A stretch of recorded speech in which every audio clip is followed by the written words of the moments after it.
Hello friends, welcome to my channel.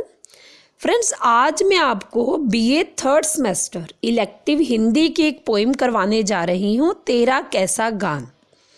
तेरा कैसा गान कविता सुमित्रा नंदन पंत जी की लिखी हुई कविता है। तेरा कैसा गान शीर्षक कविता पंत जी के काव्य संग्रह गुंजन में संकलित है। प्रस्तुत कविता में कवि की प्राकृतिक सौंदर्यवादी युग की रचना है। इस कविता में कवि ने एक पक्षी के गीतों से अपने गीतों की तुलना की है।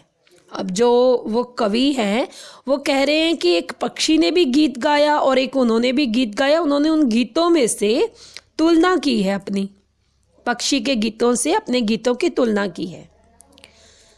कविता के प्रथम भाग में कवि पक्षी से उसके गीतों के संबंध में प्रश्न करते हैं कि उसके गीत कैसे हैं। कवि कहते हैं कि अरे पक्षी, ना तो तुमने किसी गुरु से वेद पुराणों की शिक्षा ली है, ना तो तुम्हें शास्त्रों का ज्ञान है, न तो तुम्हें भाषा का ज्ञान है।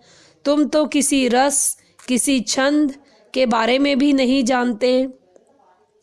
तुम्हें किसी भाषा का ज्ञान नहीं है, तुम्हें किसी अलंकार के बारे में नहीं पता, तुम किसी तरह की कविता के बारे में नहीं जानते, फिर तुम कोयल की सी प्रतिभा होने का अभिमान कर रहे हो।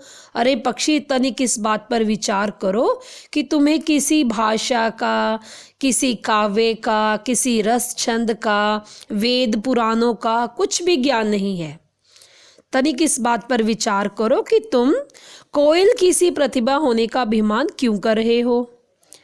अरे गीत गाने वाले पक्षी, सारे विद्वान तुम पर हंसते हैं क्योंकि तुम दूर जंगलों में रहते हो, संसार के दुख सुख से तुम अनभिज्ञ हो। अरे पक्षी, यह संसार काफ़ी बड़ा है, इसमें समस्याएं हैं, इसलिए तुम व्यर्थ की उड़ान भरना त्याग दो।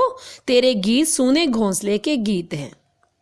अब कविता के दूसरे भाग में कवि अपने गीतों के बारे में पक्षी को बताते हैं कि मेरे गीत कैसे हैं। अब तुम्हें मैं अपने गीतों के बारे में बताऊंगा कि मेरे गीत कैसे हैं।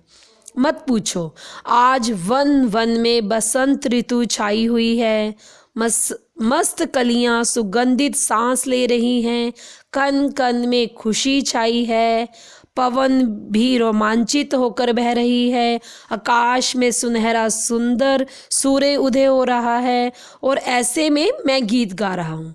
यानी वो कह रहे हैं कि जब वे गीत गा रहे हैं तो जो उनका वातावरण है वह काफ़ी सुहावना है, कि जैसे वन वन में बसंत ऋतु है, मस्त कलियां सुगंधित हो रही हैं, कन कन में खुशी है, पवन रोमांचित है, आकाश में सुनहरा सूर्य उदय हो रहा है और जिस समय मैं ये गीत गा रहा हूँ। ये गीत गाते हुए मैं बेसुध हो जाता हूँ। मेरे स्वर के साथ पत्तों के समान विश्व के रोए पुलकित हो उठते हैं। यानी विश्व पुलकित हो उठता है मेरे गीत सुनने के बाद। दिन रात मेरे गीत उस अनंत, उस अज्ञात के पार तक पहुंच जाते हैं। मेरे गीतों में मेरे प्राण हैं और विश्व के सब प्राणियों में मेरे गीतों के स्वरों की गूंज है।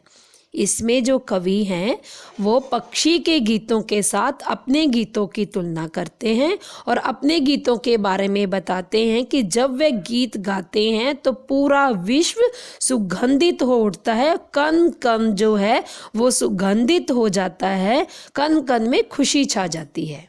Thank you.